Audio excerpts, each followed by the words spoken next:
지난 시간까지 했던 거 하셔도 되고요. 어떤 거 하셔도 관계없습니다.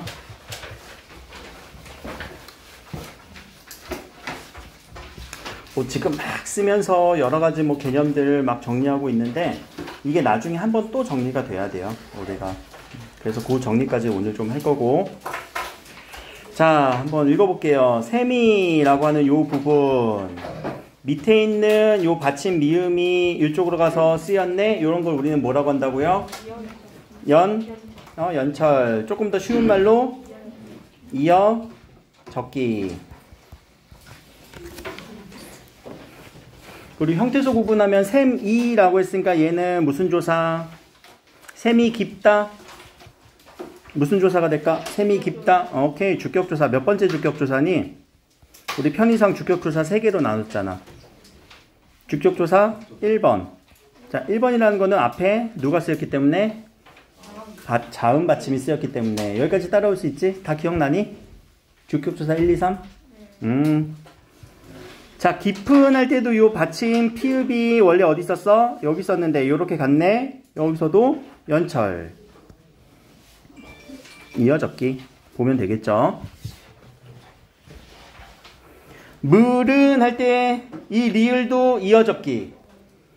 그럼 요 단어는 물 플러스 은이네요. 자, 물이 지금 과거에서는 어떻게 쓰였어? 물. 얘가 현대국어에서는 물.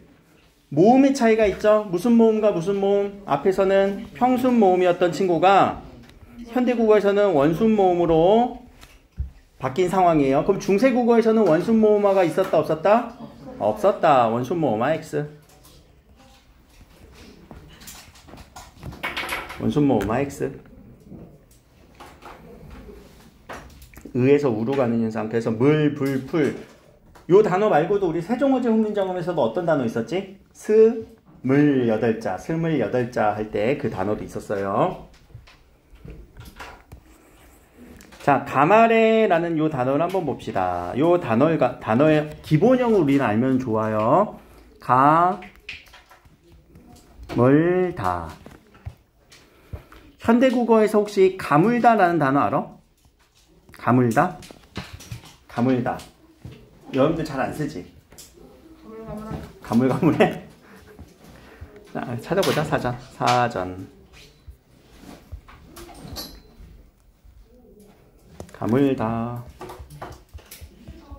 잘 안 쓰는 단어예요. 그래서 잘 몰라요. 이렇게 바짝 마르는 거. 우리 그래서 식물이 가물다 이런 표현 많이 써. 식물이 가물었다. 식물이 가물다. 식물에 가물다. 그래서 비가 오지 않아서 바짝 마른 걸 우리는 가물다 라고 얘기를 하고요. 그 기본형이에요. 가물다.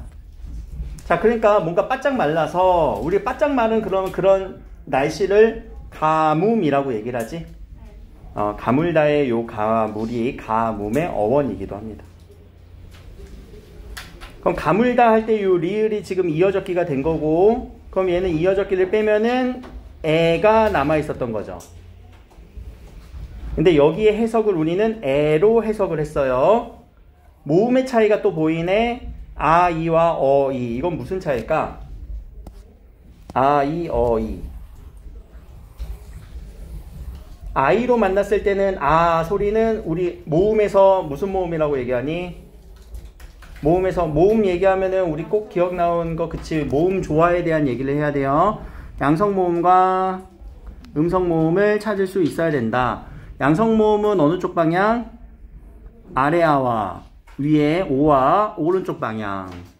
음성 모음은 으와 우와 어. 그랬을 때 요 애는 아 플러스 2로 보는 거예요. 아 플러스 2로. 옛날에는 요 애가 우리 1학년 때 의문의 책이 기억나니? 키위제의 금붕어 조합? 그때는 우리가 단모음이라고 얘기를 했는데 중세국어에서는 요 애가 단모음 소리는 아니에요. 그래서 애라고 발음 안 해요. 어이 이렇게 발음해요. 그래서 백성 발음할 때도 마익성이 이렇게 발음을 한단 말이야. 자, 그러면은 요 소리는 어디야? 양성이에요. 그럼 여기는 양성 모음이 쓰인 거네. 왜 양성 모음이 쓰였을까? 아래아 때문에 그래. 요 아래아 때문에, 요 아래아 때문에. 아래아도 양성 모음이니까. 그럼 뭐가 지켜줬다라는 거야? 모음 조화가 지켜졌다. 자, 이렇게 하나씩 찾을 수 있으면 좋아요. 현대국어는요, 애가 쓰였네. 자, 그러면 얘는 모음 조화로도 하나 받고, 무슨 조사니? 부사격 조사예요.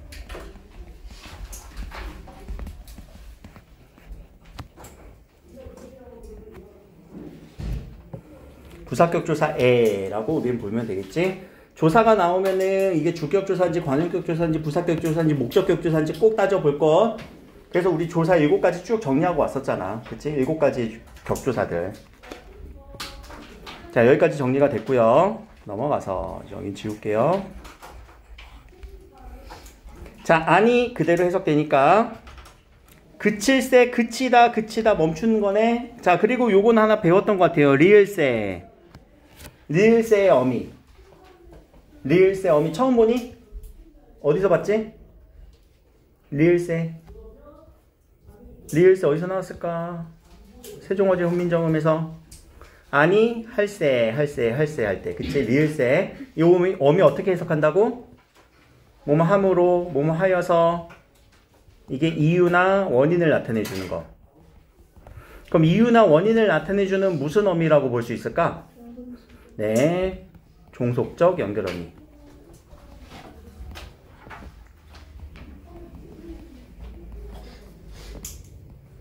이유 원인의 종속적 연결어미. 그럼 어디가 이유나 원인이 되는 거야? 앞부분이 이유나 원인이 되는 거예요. 그럼 여기 앞부분의 주어는 누구야? 샘이야, 물이야?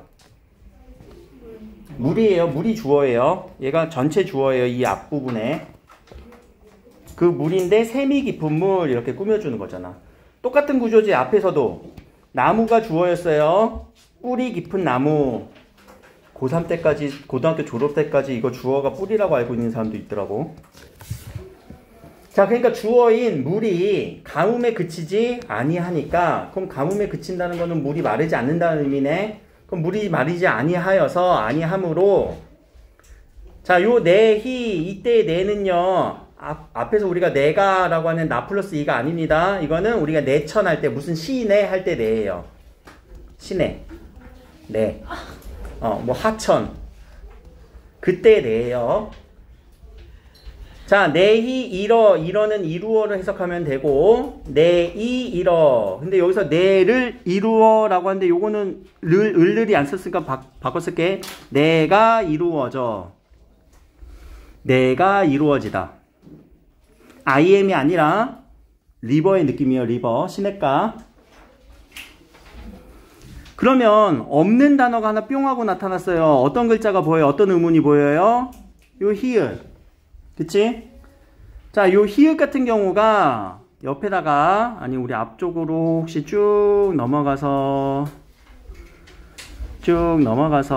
어디다 쓸까? 여기 밑에 조금 써보자. 여기다가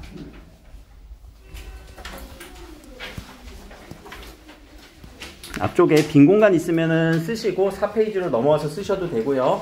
혹은 요거 프린터 없는 사람들은 그냥 프린터 밑에다가 어디다 써주면 돼. 자, 여기는 이제 체언을 정리하는 차례예요. 체언.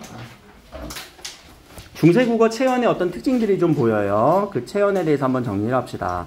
먼저 좀 전처럼 요 히읗이 갑자기 나타나는 히읗 종성 체언.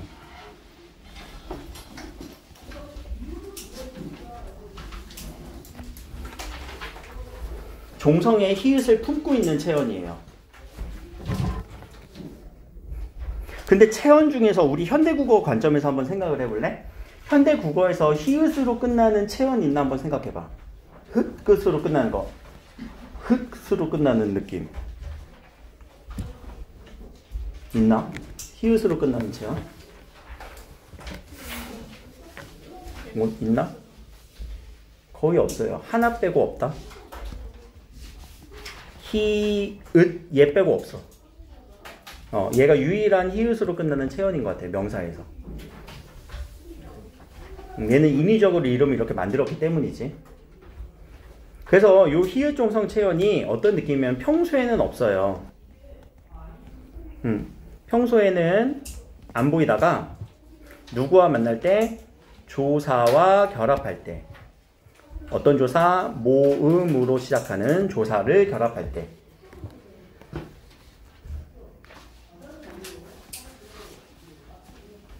혹은 여러분들 의문 축약을 배운 적이 있을 거예요. 의문 축약. 거센 소리 내기. 그래서 축약 환경일 때. 이럴 때 평소에는 보이지 않는데 뒤에 모음으로 시작하는 조사가 있으면 히읗이 그대로. 혹은 축약 환경일 때. 축약 환경은 어떤 소리를 얘기하는 거니? 히읗 더하기 기역, 디귿, 피읍, 피읍이래. 미안. 비읍, 지읒. 요 예사소리 환경.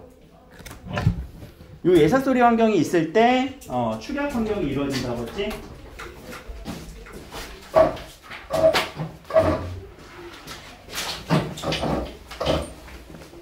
그럴 때 축약이 일어나요. 요 히읗 소리가 축약이 돼서 발생을 해요. 자, 좀 전에서도 우리가 내히이러라고 했지? 내 플러스 이루어. 이때 내는 종성에 히읗이 숨어 있다가 이쪽으로 연철이 되면서 내히이러라고 이렇게 쓰이는 거예요. 자, 모음으로 시작된 주격조사가 와서 이렇게 히읗이 뿅 하고 나타내는 거. 히읗 종성 체언이고요. 혹은 히읗 덧생김 체언이라고도 얘기를 해요. 조금 개념이 조금 다르긴 한데 덧생김이라고 설명하셨니? 혹시 학교에서? 아니면 그냥 히읗 종성이라고만 했어? 오케이, 그러면 덧생김 지우고. 축약 환경에서도 일어나요. 내와 바다 라고 하는 이런 말을 쓰고 싶었어. 이건 예시예요. 내와 바다. 그러면 이 와는 여기 히읗이 모음으로 미안해. 내과. 과라고 하는 와, 과가 쓰였을 때 여기 있는 히읗과 과가 합쳐져서 내과라고 이렇게 쓰이기도 해요. 바다라는 거는 지금 바라 이렇게 쓰이기도 하죠. 바라에. 그래서 여기가 과로 나오기도 해요. 근데 요 흔적이 현대국어에서도 남아있겠지? 살 플러스 고기. 어떻게 쓰니? 살, 코, 기. 여기 코가 왜 나와? 히읗 뒤에, 요 히읗이 살 뒤에 히읗이 있었다라는 얘기야. 그래서 축약이 일어나는 거. 살코기의 흔적. 암탉, 암 플러스 닭, 수 플러스 닭. 근데 우리 어떻게 써? 암, 탁, 수, 탁. 얘네들이 왜 탁으로 나와? 여기에 히읗이 숨어 있었다는 얘기예요. 되게 많아요. 자연문에서도 많이 나와요. 달, 돌. 옛날에 이제 돌. 그래서 돌 뒤에도 히읗이 숨어 있기도 하고. 그래서 이런 흔적들을 보고 옛날에는 히읗 종성이 숨어 있다가 이렇게 뭔가 조사와 결합하는 상황에서 뿅 하고 튀어나오는구나 라는 그것을 밝혀냈고요. 자, 체언에서 두 번째 우리는 기역 덧생김 체언. 자, 요거는 우리 2장에서 뿌리 깊은 나무 할 때 그 2장에서 얘기했던 거예요. 잠깐 그럼 여기서 다시 정리할게요. 어떤 글자를 갖고 올 거냐면은 여기서 뿌리 깊은 나무는 남근이라고 하는 요 단어를 가져올 거예요. 자, 기역 덧생김 체언은 원래 나모라는 단어예요.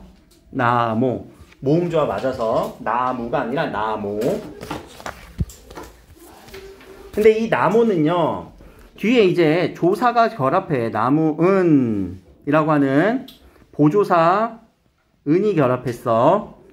그럼 이때 이 나무 옆에 기역이 덧생겨요. 그러고 나서 이 오는 요 소리와 비슷하기 때문에 탈락을 돼요. 그러면은 결과적으로 그 플러스 은이 결합돼서 남근 남간 이렇게 읽어야 거죠. 그럼 요거는 나무는 이라고 읽는 거예요. 요 기억이 뿅 하고 덧생기기도 합니다. 요거는 일부 단어에서만 일어나기 때문에 뭐 히읗 종성체언처럼 그렇게 흔적은 많이 남지는 않아 있어요.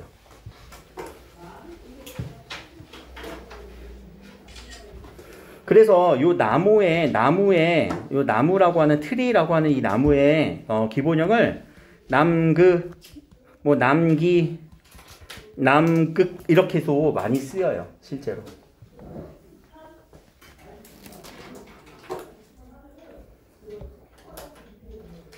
그래서 체언과 관련돼서는 요 두 가지 개념을 정리해 주시면 좋습니다. 히읗이 덧생기는 거, 히읗 종성 체언, 그리고 기억이 덧생기는 거. 기억은 나무 할 때 요 단어 하나,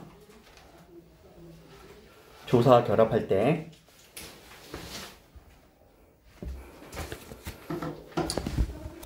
그래서 체언은 원래 활용하는 느낌이 없어. 원래 형태가 변하는 느낌이 아니거든. 근데 중세국어에서는 그래서 이거를 활용으로 봐야 되나? 뭐 이렇게 가변어로 봐야 되나? 뭐 그런 관점도 있긴 했어요. 다시 돌아옵시다. 자, 내희까지 했습니다. 내희 이뤄. 그쵸? 내가 이루어져. 바라의 바랄이라는 단어죠. 바랄. 그럼 이거는 바다의 뜻입니다. 바랄. 바다. 자, 여기도 요 조사가 무슨 조사일까? 네, 부사격 조사죠. 조금 더 정확하게 하면은 이거는 처소 부사격 조사라고도 얘기를 해요. 처소라는 거는 공간의 의미, 장소의 의미.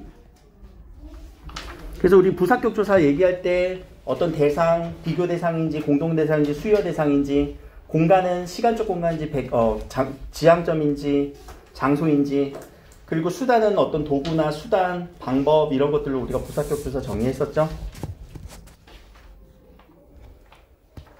자, 바다에 가느니, 가다, 가는다, 간다 라고 하는 요 선어말어미 는이 결합되고, 미안해요. 가나니 라고 하는 요거는 종결어미입니다.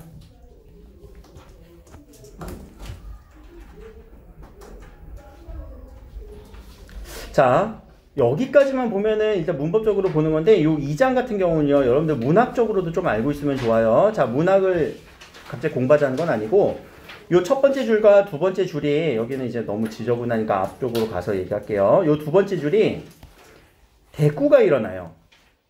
자, 대꾸라는 거는 대응되는 구절, 서로 구절이 비슷하거든. 그럼 비슷한 부분을 찾자. 모가 깊은, 모모는, 모모에, 아니, 모모할세, 모모 하나니. 자, 요렇게 구절이 대응되죠. 그래서 대꾸가 일어난다.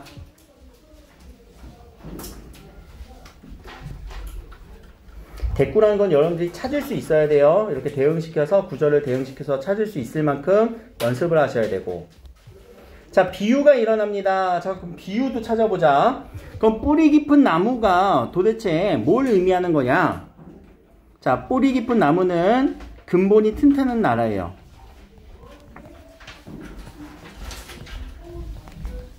근본이 튼튼한 나라, 조선을 의미하겠지, 이때는. 그 튼튼한 나라는 바람에 안이 움직인데, 그럼 이때 바람은요, 외부 세력이겠지. 외부의 어떤 시련, 뭐 전쟁일 수도 있고, 그런 시련에 안이 움직여서 꽃도 좋고 여름이 많대요. 이거는 열매가 많다라는 의미겠지만 결실이 많다라는 거예요. 나라의 결실. 나라가 이룩한 업적들을 얘기하겠지. 그런 것들이 많다. 그럼 샘이 깊은 물은 진짜 물을 얘기하는 걸까? 이거는 나라의 문화적 유산을 얘기한대요. 나라에서 계속 이렇게 발생하는 문화적 유산은 아무리 가물어도 안 그쳐져. 가뭄이 있어도 그치지 않아. 계속 문화적 유산이 발전을 하고 발생을 하는 거야. 실제로 그랬던 것 같아. 조선에서 문화가 많이 융성하고 발전했죠. 그래서 그 문화적 유산이 바다라고 하는 이 공간까지도 더 융성해진다. 문화의 용성. 이 얘기를 비유적으로 담고 있어요. 그래서 문학적으로도 이 2장은 상당히 의미가 있는 부분이고 문법적으로도 의미가 있는 부분. 근데 이 2장을 제외한 나머지 부분은 상당히 정치적인 목적이기 때문에 그렇게 문학에서도 중요하게 여기진 않습니다.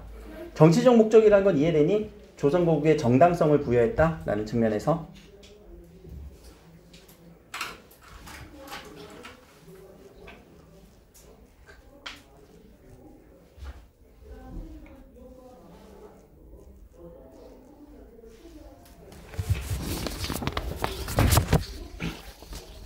그럼 이제 내용을 읽으면서 좀 정리를 한 거고요. 우리 교재로 지금 오늘 나눴더니 이제 시험 대비 교재로 한번 가봅시다.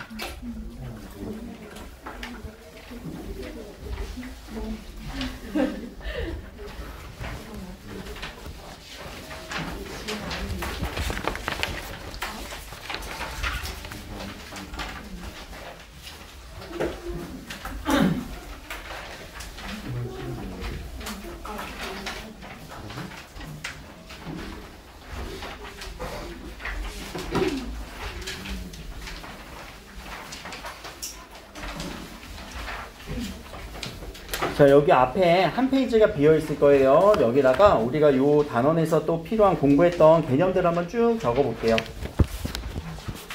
그거를 좀 유형별로 다시 나눌 거예요. 계속 적으면서 공부할 거야, 문법이라서. 알겠지? 읽으면서 공부하는 게 아니라 적으면서 쓰면서 그 문법적 개념을 우리가 말로 설명할 수 있는. 자, 일어나. 자, 그 전에 우리는 하나 알고 있어야 돼요. 여기서 알아야 되는 게 언어의 역사성이에요. 언어의 역사성. 그러니까 언어가 같은 특징을 우리는 이 중세국어 파트에서 공부하는 거거든요. 언어의 역사성이 타이틀. 그럼 언어는 역사성이 있대. 이 역사성을 우리는 해석을 한번 해보자. 도대체 무슨 의미입니까? 언어의 역사성. 역사성. 역사적인 느낌이 있어. 역사적인 성질이 있대. 역사적인 성질이라는 거는 시간의 흐름에 따라서 역사는 다른 나라들도 건국되고 망하는 나라도 있고 그렇죠. 그래서 이 역사성은 시간의 흐름에 따라서 생성, 소멸, 그리고 변화한다 라는 개념으로 역사성을 정리해 주세요. 역사성이라는 개념을 물어볼 수도 있어요. 그때는 생성, 소멸, 변화가 중요한 것 같지만 아니, 역사성에서 방점은 여기에 찍혀야 돼. 시간의 흐름에 찍혀야 돼요. 여러분들 생성, 소멸, 변화로만 외우면 안 돼. 당연한 얘기야. 역사가 흐르면 당연히 변화하겠지. 당연히 사라지겠지. 당연히 만들어지겠지. 근데 시간의 흐름에 이 개념이 중요해요. 왜냐면 자, 다른 언어의 특징들을 비교 대조 좀 할게요. 우리 언어에는 창조성이 있대요. 언어에는 창조성이 있대요. 그리고 언어는 사회성이 있대요. 그리고 언어는 규칙성이 있어요. 그리고 언어는요, 자의성이 있어요. 요 5개까지, 요 5개의 어떤 성질들, 특성들을 여러분들이 구분할 수 있으면은 요 역사성 문제는 그냥 바로 해결이 되는데, 창조성이라고 하는 애랑 좀 비슷해서 그래요. 언어의 역사성 같은 경우는. 창조의 느낌은 어떤 느낌이니? 창조. 창조하다 어떤 말이야? 만들어낸다라는 거지? 그래, 그럼 언어는 만들어낼 수 있어. 선생님, 언어는 생성된다라는 이 느낌과 비슷한데요. 그런데 달라야 돼요. 왜냐면 역사성은요, 시간의 흐름에 있어서 만들어진 거 역사성이라고 하고요. 창조성은요, 그 순간에 우리는 무한하게 만들어낼 수 있다는 거야. 그 순간에. 무한히 만들어낼 수 있다.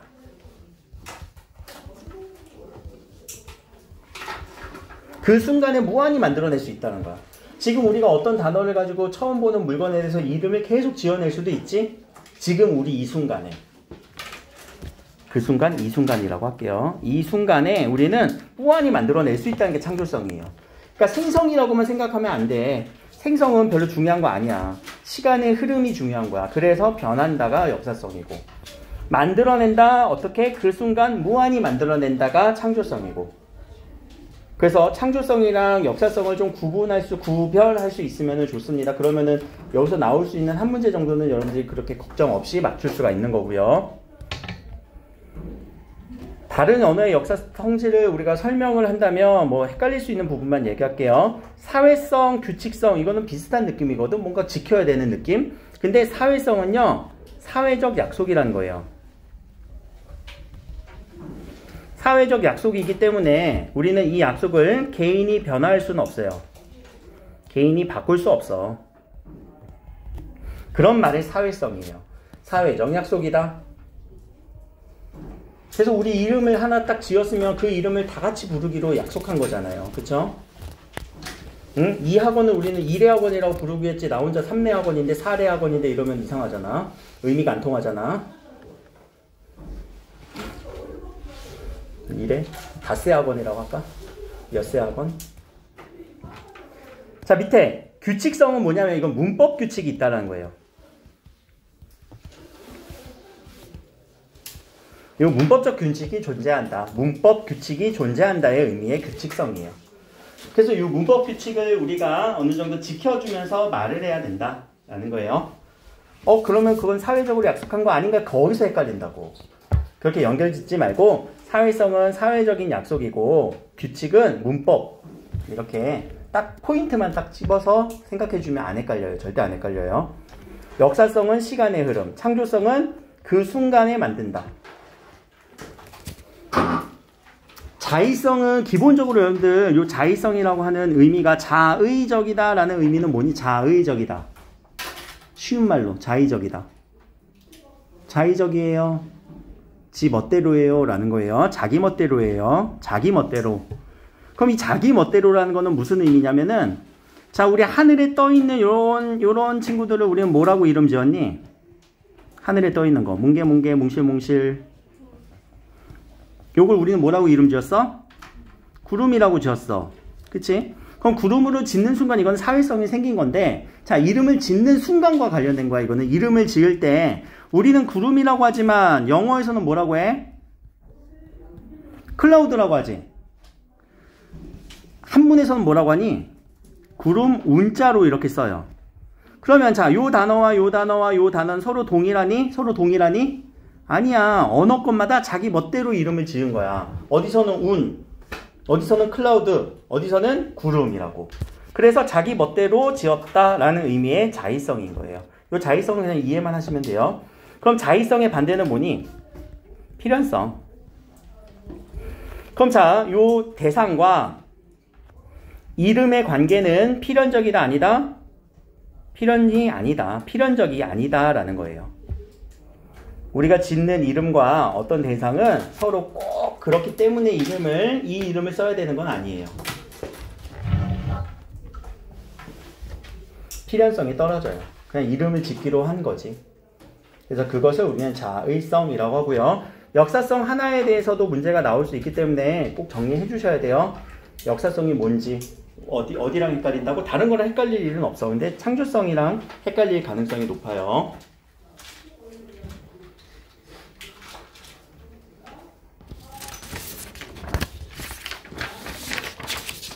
자, 밑부분에다가 이제 쭉 정리를 할 겁니다. 그럼 어떤 걸 정리할 거냐면은, 자, 하나씩 한번 보자. 먼저, 의문이라고 하는 제목을 달아볼게요. 의문. 자, 중세국어의 의문과 현대국어의 의문의 차이점을 우리는 찾는 거예요. 근데 하나만 더 들어갑시다. 고대국어에서, 중세국어로 넘어오는, 미안해. 의문 밑에, 의문은 조금 밑에다 쓸게.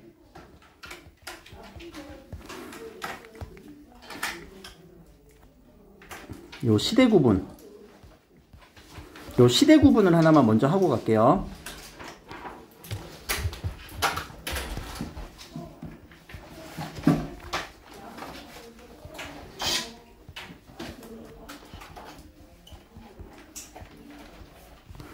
자, 지금 우리가 중세국어를 여기 배우고 있는데 이 중세국어 중에서도 훈민정음을 창제한 그 시점에서 배우고 있죠.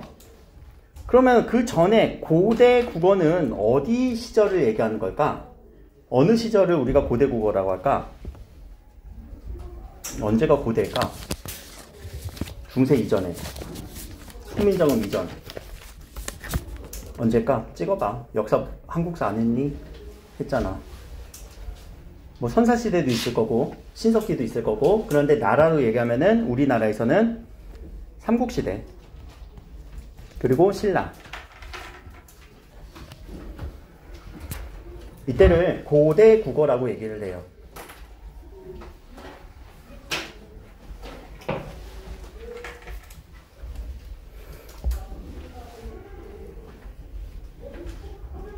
자, 그럼 중세국어는 언제부터 시작이 됐을까? 그럼 그 다음 나라 언제니? 통일신라 다음에. 고려. 응, 고려.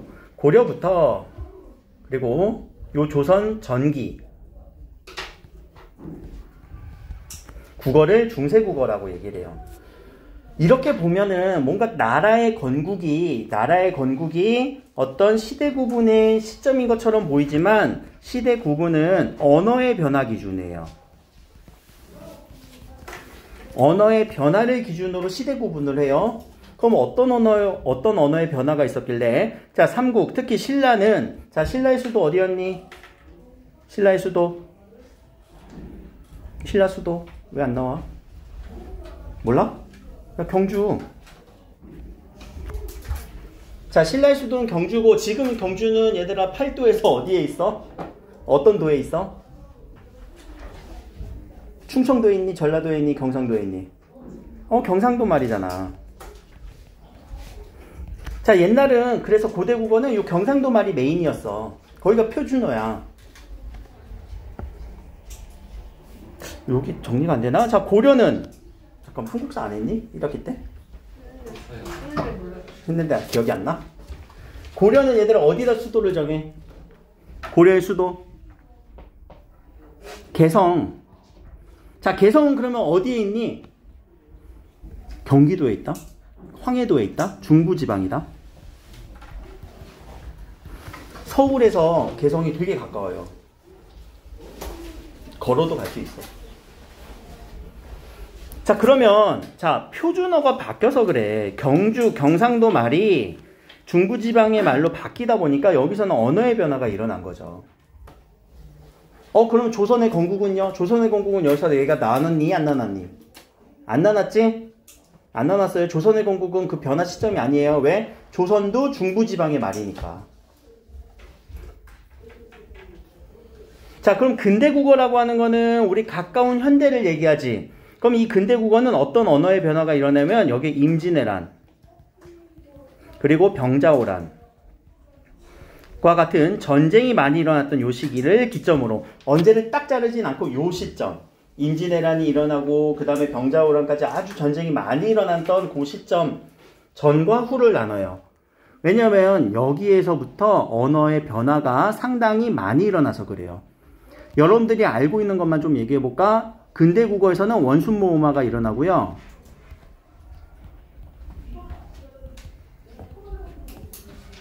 그리고 주격조사 가가 쓰이기도 해요. 옛날에 우리 이가 할 때 가가 없었지, 주격조사 중세국어에서. 그리고 여기에서 국외음화도 일어나요. 자, 이런 언어의 변화들이 많이 나타났기 때문에 이 시점을 여기는 근대국어라고 하는 거고요. 현대국어는 언문일치가 일어나는 20세기 초에 말하는 것과 쓰는 것을 동일하게 쓰는 그 시점, 독립신문이 발간된 또 띄어쓰기가 일어나는 시점. 언문일치, 말과 글을 일치시켜주는 그런 시점이 일어나요. 언문일치. 그리고 띄어쓰기가 이 시점에 일어나요. 20세기 초에. 띄어쓰기가 옛날에는 그래서 없잖아. 나란 말씀이 딩국에 따라 그 띄어쓰기 하나도 안 돼 있어, 원래. 그리고 나서 나눠줘야 되는 부분이 이 중세국어를 두 부분으로 나눕니다. 전기 중세국어와 후기 중세국어. 그럼 우리가 배웠던 거는 언제예요? 후기 중세국어죠. 그럼 후기 중세국어가 시작된 시점은 조선의 건국이니? 아니겠지. 여기에서 언어의 큰 변화가 일어났던 시점은 뭐야? 훈민정음 창제. 이제 우리 국어를 글로써 볼 수 있게 된 거야. 그 전까지는 한자로만 사용한 건데. 자, 그래서 국어의 역사, 국어사의 관점은요, 언어의 변화로 봐야지 나라의 건국과는 관련이 없습니다. 나라의 건국과 관련인 건 고려 건국 하나밖에 없어요. 왜냐면 표준어가 옮겨왔기 때문에. 그럼 옛날 사람들은 저쪽 경상도 사투리가 표준어예요. 경상도 사투리 혹시 주변에서 많이 들어봤니? 되게 리드미컬하다. 성조가 많다. 했다 아이가? 어? 왜? 막 그런 식으로 리드미컬해. 그러다 보니까 아마 세종대왕은 그런 높낮이의 표현, 방점을 동원해서 그 높낮이를 좀 표현하고 싶었었던 것 같기도 해요.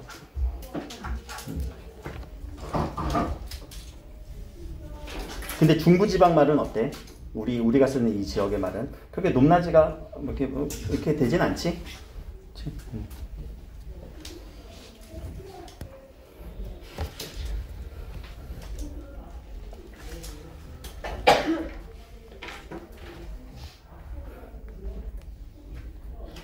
자, 그럼 지금 요 밑에부터는 이제 정리를 할 거예요. 이제 의문과 관련된 개념들을 쭉 정리를 한번 해볼게요.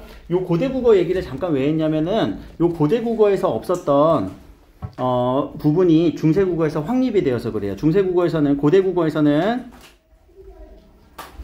된소리가 없었어요. 고대국어에서는 된소리가 없었다. 그래서 예사소리와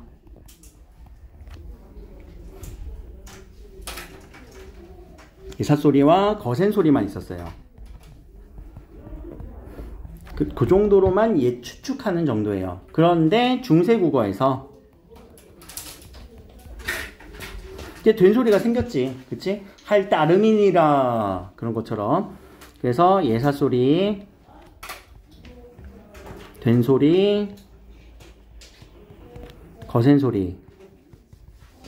리의 삼중체계가 대립되는 이런 현상이 있습니다. 이런 것들이 중세국어의 의문적인 특징이었고요. 자, 우리는 의문을 글자로 표현하기도 하지. 그래서 이런 의문이 있었다라고 봐요. 어떤 의문? 자, 사라진 글자 우리 얘기해볼까? 소멸 그는 글자. 어떤 의문? 치옷, 반치음, 또 여린이읒, 또 예디음, 그리고 아래아 라고 하는 요 소멸된 글자이지만, 자, 요 글자라는 거는 얘가 의문의 역할을 했다는 거예요. 의문의 역할.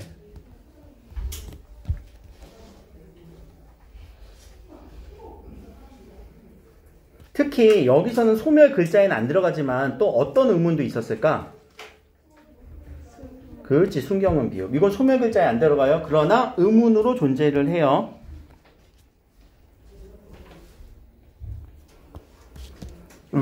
이 소리예요. 우리는 구별이, 여러분들은 될 거야. 여러분들은 이제 워낙 영어를 잘하잖아. 근데 나는 구별 못해. 무슨 소리야 무슨 소리를, 비 소리야 무 소리를 잘 몰라. 왜냐면 나는 이 두 개가 비읍으로만 들리거든.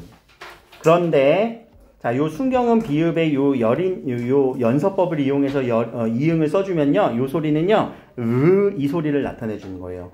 국제 음성 기호로는 요렇게 얘기를 해요. 비를 좀 필기체로 쓰는 거. 요 소리에 대한 의문이 있었다. 그러니까 이렇게 표기를 했겠지. 의문이 있어야 표기를 하는 거잖아. 지금 머릿속으로 의문이라는 건 뭐니? 추상적인, 관념적인 머릿소리, 의문의 소리의 체계지. 의문은 추상적인, 관념적인 소리의 체계예요. 그러니까 머릿속에 이 의문이 없으면, 소리의 체계가 없으면 안 들려. 저 같은 경우는 그래. 그래서 R과 L도 구분을 잘 못해. 다 리을로 들려서. R, L. 다 리을이야, 내 귀에는. 또 요 반치음 같은 경우도 요 소리가 어떤 소리랑 구분이 되면 요 S 소리와 그리고 즈 소리예요. 근데 요게 다 저 같은 경우는 시옷으로 들리거든요. 근데 요 반치음은 요 뭔가 스 소리 말고 스 말고 즈 이런 소리, 즈 이런 소리. 뭔가 울려줘야 돼. 이거 유성음이에요. 유성음. 알겠죠? 그래서 국제 음성 기호로 이렇게 G라고 쓰기도 하고 이거 다 유성음 표기예요. 유성음이란 말은 무슨 말이니? 무슨 소리를 얘기해? 울림 소리. 브는 울림소리야? 브. 아니지, 이거 파열음이지? 안 울려요. 스는 마찰음이지? 안 울려요. 스, 프, 스, 브. 파열음, 마찰음. 그래서 파열음과 마찰음밖에 우리는 머릿속에 의문이 없지만 옛날 중세국어 세종대왕은 적어도 요 유성음의 차이까지도 구분을 하셨다라는 거. 소리에 되게 민감하셨던 분인 것 같아요. 예를 들면 우리 부부라는 단어 한번 해볼까? 부부. 여러분들 나중에 이제 부부가 돼야 되겠죠? 그때 이 부와 이 부가 소리가 달라요. 비읍이. 부부, 부부, 부부. 소리가 서로 달라요. 근데 우리는 인식을 못하죠. 의문이 없으니까. 또 그렇게 듣고 보니까 그런 거 아니? 부부? 다른 것처럼 느껴지니? 뒤에가 울려줘요. 뒤에가 살짝 울려줘야 돼. 자, 왜? 자, 여기까지 의문에 대해서 얘기 하나만 더 적자. 옛날에는 어두자음군이 존재했어요. 어두자음군. 자, 어두자음군은 무슨 말이야? 얘기할 수 있어야지. 어두자음군이란 무엇이다? 초성의 자음이 2개 이상. 자음이라는 건 소리예요, 소리. 그래서 소리의 관점으로 얘기할 때 어두자음군이에요. 그럼 자, 요 소리의 관점으로 어두자음군을 표기한 관점은 뭐가 되니? 표기를 하면. 이것을 표기하면. 요것을 표기하게 되면은 자음의 무리를 표기하는 방법. 병서법이지. 그치? 이때는 표기의 관점으로 합용병서가 되죠. 소리, 자음의 소리. 소리가 2개 이상 올 때.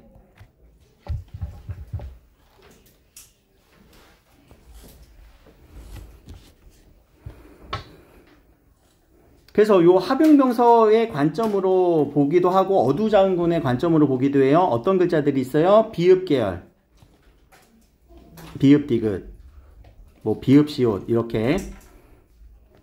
그리고 시옷 계열. 시옷 디귿. 시옷 비읍. 그리고 비읍 시옷 계열, 비읍 시옷 기역, 비읍 시옷 디귿. 이렇게 3가지의 병서법들을 이용해서 어두자음군을 표기해 준 거예요. 소리의 관점, 의문의 관점에서. 요 흔적은 우리가 좁쌀, 햇살 이런 단어에 남아있다라고 했죠. 좁쌀, 햇살.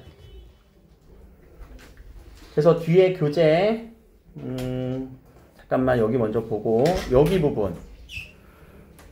여기 6페이지에 여기 쌀 그려져 있는 거, 요게 어두자음군에 대한 얘기예요. 알겠죠? 여기 있는 거 6페이지에 있는 내용들 참고하시면 됩니다. 6페이지 참고.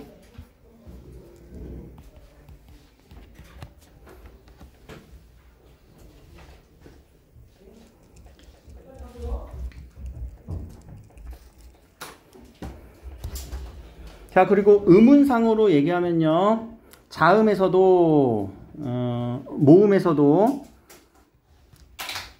단모음 체계, 이중모음 체계에서 에와 에는 이중모음에 들어가요. 현대국어에서는 단모음에 들어가지만 에와 에는 이중모음으로 들어간다. 그럼 단모음은 어떻게 그려줘야 돼? 양성모음과 음성모음 그려줄 수 있겠지? 양성모음 오, 오, 아, 으, 우, 어. 그리고 이는 중성모음까지. 요 7단모음 체계예요.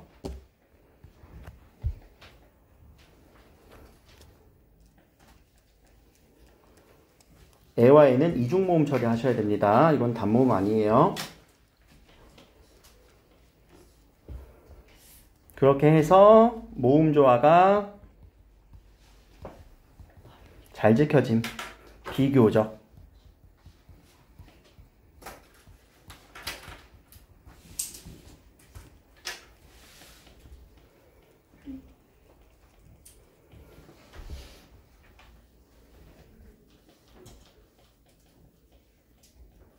자, 그리고 음운과 관련돼서 우리 비분절 음운인 성조. 성조를 표현해주는 개념 뭐지? 방점. 성조를 표현해주는 방점.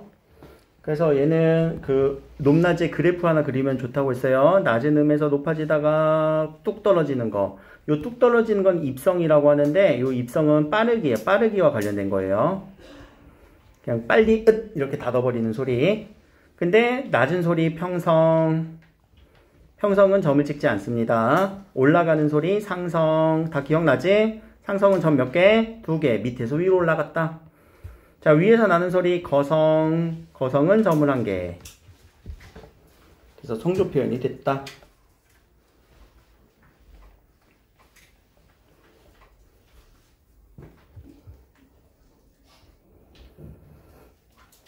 이게 이제 음운과 관련된 내용입니다. 자, 밑에 표기법. 자, 표기 같은 경우는 제가 제목만 좀 쓸 거예요. 이제 표기는 여러분들 다 알 거니까. 자, 표기에 관해서는 지금 연서법과 병서법. 그리고 병서법에서는 좀 전에 얘기했던 합용병서, 각자병서. 자, 무엇인지 옆에다가 여러분들이 예시를 한번 써보시면서 공부하시고요. 그리고 이어적기. 이어적기는 연철이라고도 얘기를 하죠. 자, 요게 중세국어에서 쓰였는데 나중에는 어떻게도 쓰여요? 중철, 거듭적기도 쓰이고요. 그리고 지금 현재처럼 형태를 밝혀 적는 분철, 끊어 적기. 자, 요게 근대에서 일어납니다. 근대 얘기는 굳이 몰라도 되긴 해요. 이어 적기만 우리는 찾을 수 있으면 됩니다. 그리고 표기법에서는 팔종성법. 자, 팔종성법을 조금 어려운 말로 뭐라고 하냐면은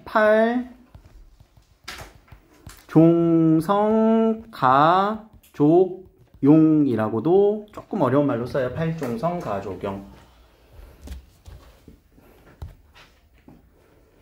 자, 가족이라는 건 패밀리가 아니라 요거 족은 만족하다, 족하다, 만족하다, 족하다, 가능하다. 그래서 만족스럽게 사용할 수 있다고. 몇 개만 써도 8개만 써도. 팔종성법이 표기법으로 쓰인 거예요.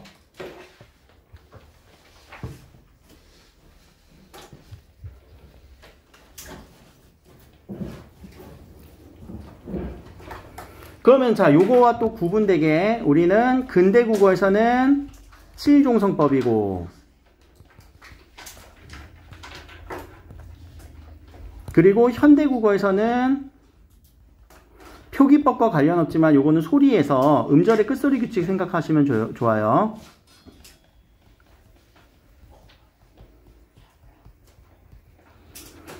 자, 현대 국어와 비교를 하면은 음절의 끝소리 규칙 기억나니? 무슨 물방울이야? 가느다란 물방울. 팔종성법은요, 기역, 니은, 디귿, 리을, 미음, 비읍, 시옷, 이음. 자, 누구의 차이가 있어요? 시옷의 차이가 있죠. 그럼 옛날 사람들은 시옷을 인식했다라는 거야. 근데 우리는 지금 시옷 인식해 못해? 못해. 인식 못해. 요런 차이점, 현대국어의 차이점.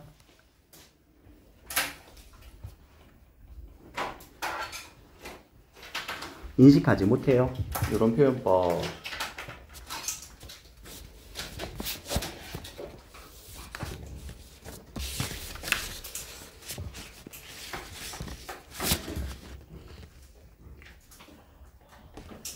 칠종성법에서는, 근대국어에서 칠종성법에서는 저 시옷이 없어져요. 기역, 니은, 디귿, 리을, 미음, 비읍, 이응. 그래서 우리가 뜻이라는 단어를 이렇게 쓰지. 그 뜻 이렇게 쓰지. 아, 미안해. 여기 7종성법은 리을이 디귿이 없어진 거야. 리을, 미음, 비읍, 시읒, 이용. 그래서 뜻이라는 단어가 나중에 뜻 이렇게 가는 이유가 된다. 근대 국어는 몰라도 괜찮아요, 지금은. 현대 국어와는 꼭 비교대조 할 수 있어야 돼요. 옛날 사람들은 그럼 적어도 요 시읒을 인정했구나, 이해했구나, 인식을 했구나, 의문으로서 받아들였구나. 그래서 표기로 나온 거고, 우리는 인식을 못해요. 그러나 표기는 쓸 수 있겠지. 형태를 밝혀 적는다라는 원칙 때문에 인식할 수 없는 소리예요. 자, 여기까지가 이제 의문과 표기에 대한 내용을 쭉 정리한 내용입니다. 한번 정리를 했고요. 다음번에 이제 문법적인 얘기는 조금 더 자세하게 할 거라서 밑에 부분 남겨주실 거, 거의 다 썼니? 거의 다 채워놨니? 다른 공간에다 또 쓰면 되니까. 자, 여기까지. 오늘은 일단 여기까지.